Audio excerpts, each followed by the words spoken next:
Why do you think dentists are afraid to kind of cross that threshold into looking more holistically? Why are they afraid to cross that threshold? Well, I think part of it is the problem with all of medicine and dentistry.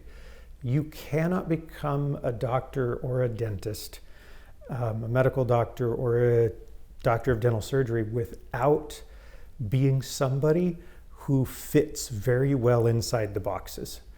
Because you go to undergrad and you have to really knock it out of the park in undergrad. You have to interview great. You have to be phenomenal on standardized tests.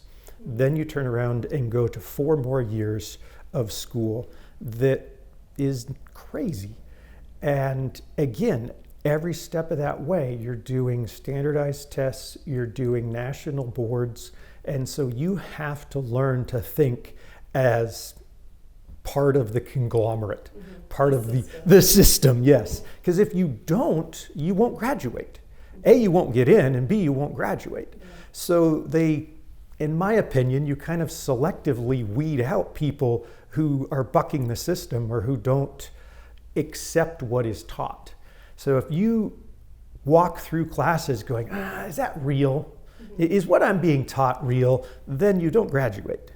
And so, I mean, I fought and studied my tail off just to get through, to get my doctorate. And if I had questioned everything all throughout it, I don't know if I could have. Right. So I think that just because of the way the educational system is set up, I think that prevents that mindset.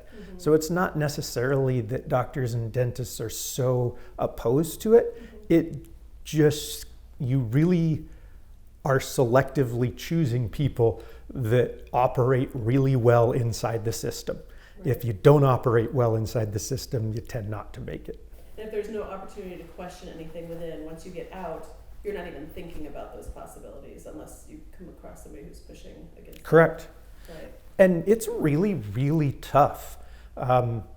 Dentistry and medicine is tough. The amount of hours you end up working to get through school, and then when you get through, the isolation that you have, particularly in dentistry, because still the vast majority of dentists work alone.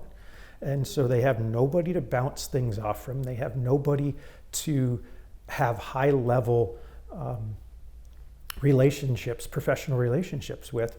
And you just get bogged down in you gotta keep going, gotta keep going, gotta keep going. I read a research article that was talking about dental materials and the reason that various doctors use various dental materials. And the number one reason that they use a dental material is because it was what they were trained in dental school. That's not a very good reason to use a dental material, because I've been out 16 years. We've had a lot of science happen in 16 years. But there is like a standard composite filling in the back of the mouth has 40 to 60 steps in it. So once you have those 60 steps memorized, you don't really want to perturb the system again. And once you've established, hey, I'm really good at this sequence, you tend to not mess with it. So it's hard to become somebody that is questioning everything that you know and everything that you do.